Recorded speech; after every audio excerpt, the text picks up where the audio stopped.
Depression and isolation are some of the worst conditions a social creature can endure.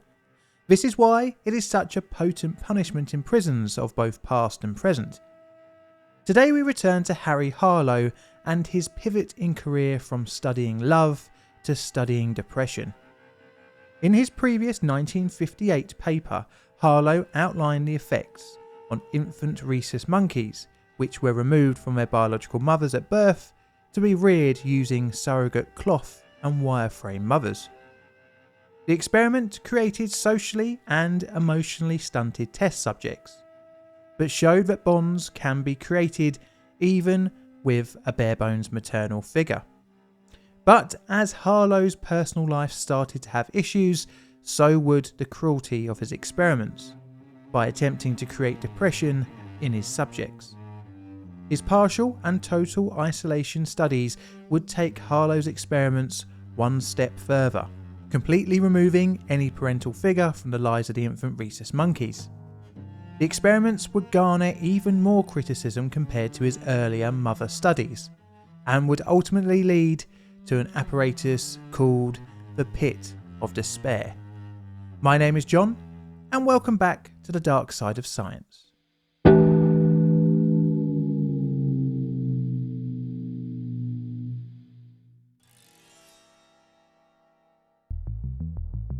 Our story starts in the wake of Harry Harlow's monkey mother experiments. By the late 1950s, his primate laboratory had become a controversial but generally accepted part of the University of Wisconsin-Madison. Sure, the studies involved separation of infant rhesus monkeys from their mothers at a young age, which most would consider cruel, but at least important discoveries were made.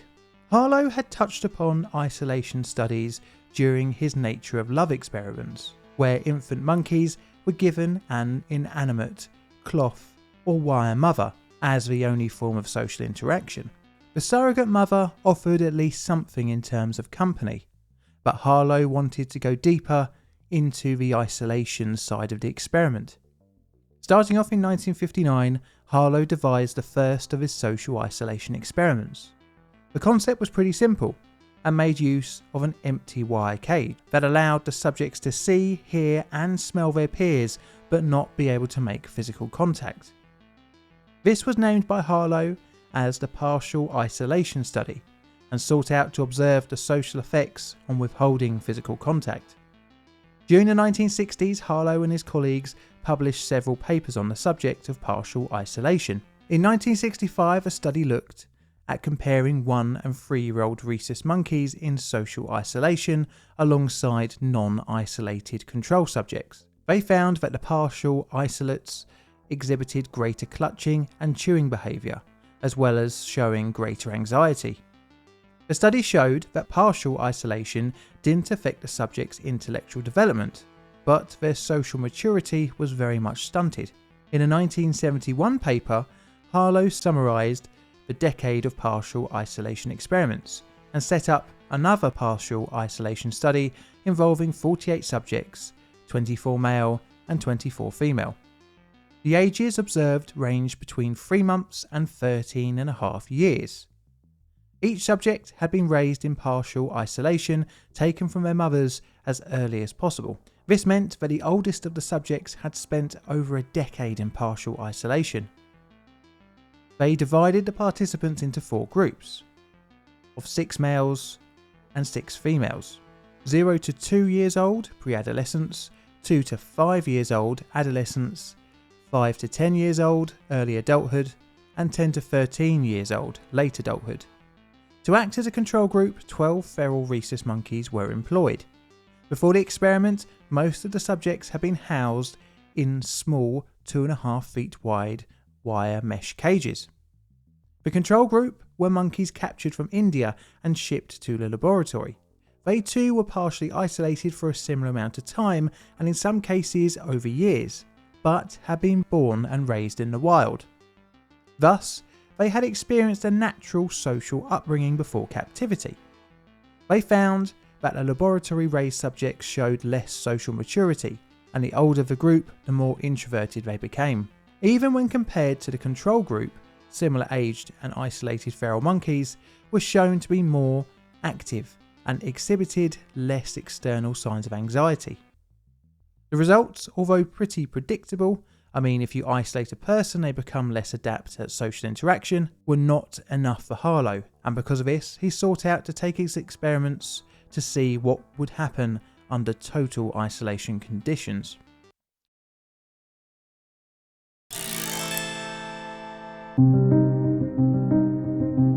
Whilst the partial isolation studies played out, Harlow started looking at a concept for a total isolation experiment. He devised an isolation chamber, where the rhesus monkey would be placed. The chamber was always lit, had some moving around space, and most crucially was not designed to invoke any sensory deprivation apart from social interaction. To reduce the risk of noise from the outside, a white noise generator was used to mask any ambient sounds. The subjects were isolated from human and monkey alike. Observations were made by one-way vision slits and a test area. In the 1965 paper on the total isolation studies, Harlow describes the experiment setup. 3 groups of newborn monkeys were isolated in individual chambers for 3, 6 and 12 months respectively. In addition, one group was kept in partial isolation in individual cages in a laboratory nursery for the first 6 months, then placed in the isolation chamber for 6 months. There were 6 monkeys in the 3-month group and 4 monkeys in each other of the groups. Mental ability tests were undertaken during their isolation to map their intelligence. To measure the difference in social development between the partially and totally isolated, Harlow paired up monkeys that had been in the study for the same amount of time. For example, 2 from the 3-month total isolation group were paired with 2 from the partial isolation group. All the monkeys were of the same age and were released into a playroom scenario. The 4 monkeys were allowed to be in the room for 30 minutes, 5 days a week, for 32 weeks. For these young, fully isolated monkeys, being placed with others was a complete sensory overload, and nearly all went into shock, showing anxious body language such as self-clutching. 2 of the monkeys in the 3-month isolation group refused to eat when moved to the integration phase of the experiment. One sadly would die after 5 days. The other was force-fed and subsequently survived. Although severely socially affected, the 3-month group did show signs of being able to recover, gradually improving after each session playing with their control group. But that was the most positive of outcomes. It only got worse with the next group. The 6-month isolated monkeys were split into 2 groups, one of which were isolated straight away, whereas the other was isolated after 6 months of partial isolation. They, after being introduced with the control monkeys, would avoid all contact and play. The 3-month group would engage with play fighting after a few days, but this was not observed with the 6-month subjects. The late 6-month group, the subjects who were initially partially isolated, showed a better ability to interact with the control group, albeit only in the form of aggression. For the 12-month isolated monkeys, there were no signs of interest in themselves or their control playmates. In Harlow's own words, 12 months almost obliterated the animals socially. In contrast, the controls were pretty quickly playing and enjoying their social interactions amongst one another. In follow-up sessions post 32 weeks, the 3-month group had seemed to have adjusted relatively well. The 6-month had some improvements but were socially stunted, and the 12-month group were completely ruined. Now this study was yet again like before a stepping stone down the stairs to hell, as Harlow looked to extend his experiments into the examination of depression. Harlow throughout his life was susceptible to depression periods, usually only lasting a few days, and was fueled by drink, stress, and a constant fear of failure. As his symptoms got worse throughout the 1960s, so did his experiments. He saw in his isolated monkeys, especially the 12-month subjects, the signs of depression, as they rocked back and forth, staring off into the distance, refusing to interact with their peers. Harlow thought that this could be used in the path of understanding the condition, and maybe even find a cure. He would require a reliable method of creating a depressive state. And that leads us onto the next stage of Harlow's progressively cruel series of experiments.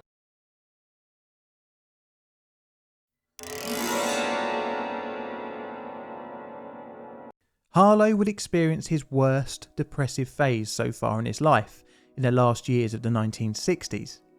His second wife, Margaret, was diagnosed with breast cancer in 1967, and this understandably played on the scientist's mind.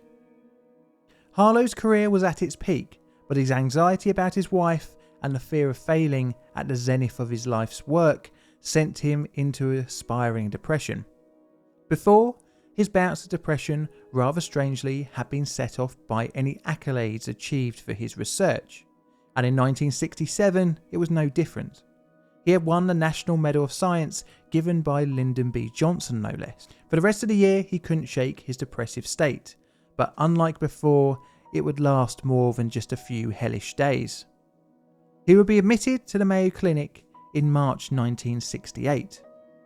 Here he would receive electroshock therapy, and although initially reluctant, Harlow would later admit that his recovery was good. After 59 days, Harlow was discharged and he returned back to his primate lab. He noted his feelings of isolation during his stay, but his experience inspired Harlow to delve into depression. And he did this by the only way he knew how, by terrorising rhesus monkeys. He knew from previous studies that 6 or more months of total isolation created depression-like symptoms in his monkeys. Harlow had also dabbled in age-mate separation, where 2 monkeys were allowed to bond with one another only to be separated.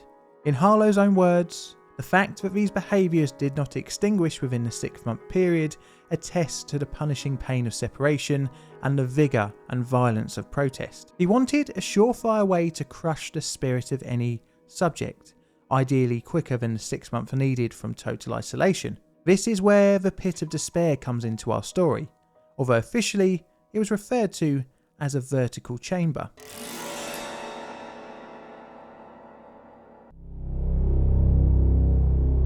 In a 1974 paper by Harlow and one of his students, Stephen J. Sumi, the pit of despair was outlined in the use to create depression in monkeys over several previous experiments.